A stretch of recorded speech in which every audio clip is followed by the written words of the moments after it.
mengapa sering sekali dikatakan bahwa diabetes adalah ibu dari segala penyakit. Tingkat kematian pada diabetesi dengan komplikasi jantung itu meningkat 3-4 kali lebih banyak daripada yang nggak diabetesi.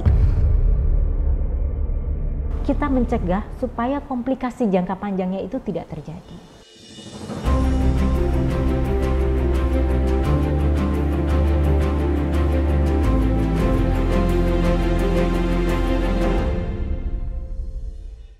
Halo teman sehat M-Ganik, salam sehat untuk kita semua. Kembali lagi bersama saya Odilia Rondang selaku host di Kata Expert kali ini.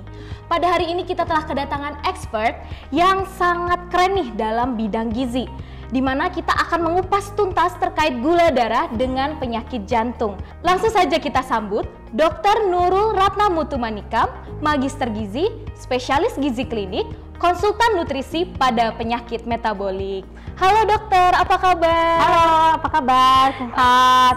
Halo teman M-Ganik semuanya, salam sehat semuanya. Nah, kalau begitu nih dok, dari tadi kan kita membahas tentang makanan dihindari. Kalau sekarang, makanan tertentu yang harus dikonsumsi oleh diabetesi yang sudah mengalami komplikasi jantung. Mungkin ada yang dokter rekomendasikan, mungkin makanannya, silahkan dok. Jadi kalau tadi kan kita bicara ini yang nggak boleh, ini nih ya. Sekarang kita, boleh apa sih gitu. Yang boleh, nomor 1 adalah karbohidrat yang sifatnya kompleks. Karbohidrat kompleks itu adalah karbohidrat yang kaya akan serat. Dan seratnya ini umumnya alamiah ya. Artinya begini, kita daripada memilih bubur, lebih baik kita pilih nasi.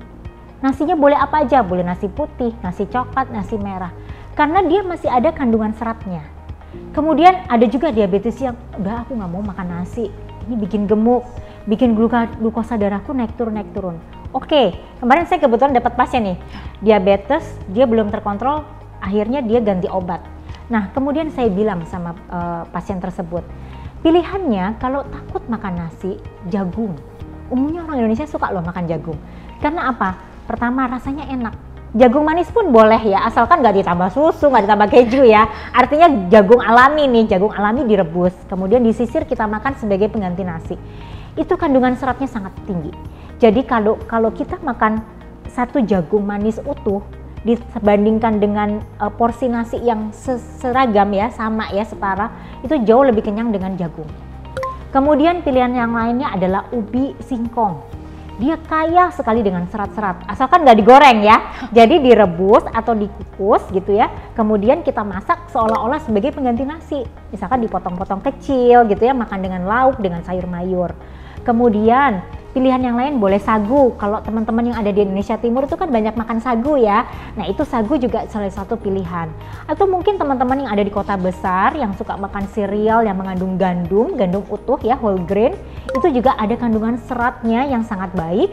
Dan dia apa sih manfaat serat tersebut? Manfaatnya adalah gula darahnya itu nggak cepet naik gitu. Jadi kenyangnya tahan lama. Biasanya 3 jam, 2 jam udah kenyang. Terus lapar lagi, kemudian kalau kita makan yang berserat tinggi, laparnya itu baru 4 jam kemudian dan glukosa darahnya nggak cepat naik. Kemudian yang disarankan berikutnya adalah serat yang berasal dari sayur mayur. Banyak orang menanyakan, sayur apa sih yang cocok buat diabetesi? Semua sayur bagus. Semakin bervariasi, semakin baik. Mengapa? Karena kandungan nutrisi antara sayur yang A dan sayur yang B itu saling melengkapi satu sama lain. Nah, buah-buahan ini yang penting.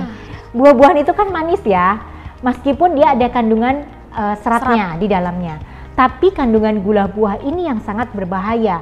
Oleh karena itu, pada orang dengan teman sehat M-Ganik, kalau misalkan ada sakit diabetes, terutama yang ada komplikasi jantung, pilihlah buah-buahan yang tidak terlalu manis. Apa nih contohnya? Misalkan apel, itu sangat baik untuk diabetesi. Pilihan kedua adalah pir. Buah pir juga manis tapi tidak terlalu. Kemudian boleh makan buah melon, buah naga, kemudian juga buah pepaya, itu kan tidak terlalu manis. Bahkan buah apukat yang kaya akan lemak yang tidak jenuh, itu sangat baik untuk para diabetesi. Karena ada kandungan lemak tidak jenuhnya yang bagus untuk kesehatan jantung. Nah, kemudian tadi baru ngomongin karbohidrat nih, masih ada protein, lauk pauk ya. Pilih lauk pauk yang tidak terlalu banyak mengandung kolesterol, terutama daging putih. Daging putih itu apa? Misalkan ikan dan juga ayam. Ikan untuk para diabetesi yang punya komplikasi jantung pilih ikan laut.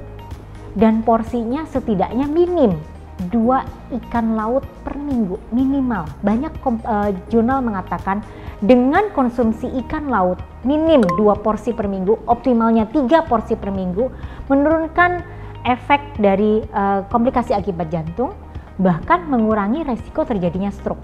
Kenapa sih kok ikan laut kok superior banget? Karena dia ada kandungan lemak tidak jenuhnya namanya polyunsaturated fatty acid atau PUFA. Jadi ada kandungan omega 3-nya di situ. Omega 3 itu turunannya adalah EPA dan DHA. Hanya ada di ikan laut ya, teman sehat M-Ganik. Nah, dari kandungan PUFA, omega 3, EPA, DHA tadi, manfaatnya adalah menjaga kestabilan glukosa darah, membantu fleksibilitas dari pembuluh darah yang ada di jantung dan juga pembuluh darah yang lainnya, dan menurunkan efek peradangan atau inflamasi akibat penyakit jantung. Banyak guideline menyebutkan boleh konsumsi omega 3 bagi penderita penyakit jantung, terutama yang ada diabetes, tapi asalkan alamiah ya, artinya dari bahan makanan sumbernya. Jadi itu pilihannya, ikan laut, boleh makan ayam, buang kulitnya karena kulitnya yang ada kolesterolnya. Buang jeroannya, hati, ampla itu nggak dimakan, otak ayam juga nggak dimakan karena itu mengandung kolesterol. Kemudian pilihan lainnya apa? Pilihan lainnya boleh dari sumber nabati karena sumber nabati itu tidak mengandung kolesterol dan kandungan seratnya cukup baik. Contoh tahu dan tempe, murah meriah, mudah didapatkan. Kedelai secara umum soy ya, dia ada kandungan pangan fungsional lagi, namanya isoflavon. Nah, apa sih manfaat pangan fungsional yang ada di dalam kedelai tersebut? Kandungan isoflavon alamiah yang ada di dalam tempe, ataupun tahu, ataupun miso misalkan, itu kan ada kandungan soynya ya, kedelainya ya. Manfaatnya yang pertama, dia tidak mengandung kolesterol. Jadi sangat baik untuk para diabetes yang mengalami hiperkolesterolemia, bahkan yang punya gangguan jantung ataupun ginjal. Dan yang kemudian yang kedua, dia ada serat alaminya. Serat alami inilah yang menyebabkan seseorang tersebut menjadi kenyangnya lebih tahan lama. Nah, jadi cuman cara pengolahannya, jangan digoreng, apalagi goreng garing dengan tepung ya, karena minyak yang terserap dari tepung tersebut dari deep fried justru akan meniadakan efek baik dari kedelai tersebut. Jadi pengolahannya yang baik adalah dengan kukus, dengan tumis, atau dibuat pepes. Kalau orang Jawa biasanya dibuat botok namanya ya. Jadi dia tidak digoreng, itu juga masih bisa digunakan. Jadi teman sehat M-Ganik yang ingin sekali makan kedelai, silahkan makan kedelai karena dia bebas kolesterol, asalkan cara pengolahannya harus yang sehat. Tapi nih dok, saya ingin tanya, apakah dengan menjalankan perubahan pola hidup menjadi lebih baik dan menjaga kestabilan gula darah ya tentunya itu bisa menjamin seorang diabetes bebas dari komplikasi dok? Jadi gini, komplikasi itu akan terus terjadi. Hanya bedanya, kalau teman sehat M-Ganik itu betul-betul menjaga pola makannya, pola aktivitasnya, minum obat teratur dan rajin cek kesehatan di pusat layanan kesehatan, komplikasi itu akan timbul setelah tua. 10 tahun atau bahkan 20 tahun kemudian. Tetapi kalau teman sehat M-Ganik itu dari awal mengabaikan, menganggap ini bukan sesuatu yang serius, asalkan minum obat aja beres, makan suka-suka, maka komplikasi itu akan timbul 3 tahun kemudian, 5 tahun kemudian, bahkan komplikasinya nggak cuma satu, bisa lebih dari satu organ, misalkan matanya juga, jantungnya juga, dan lain sebagainya. Jadi komplikasi itu tetap ada, tetapi jangan khawatir teman sehat M-Ganik. Ada juga kok para diabetes yang sampai dengan usia tuanya dia tidak timbul komplikasi. Meskipun ini jarang ya, tapi itu adalah ada. Jadi kita harus yakin terhadap diri kita sendiri bahwa kita harus selalu sehat. Terima kasih banyak kepada Dr. Nurul yang telah mengedukasi teman sehat semuanya.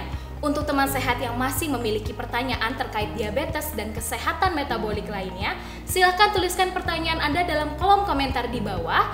Expert kami siap untuk menjawabnya. Akhir kata, sampai jumpa pada Kata Expert selanjutnya.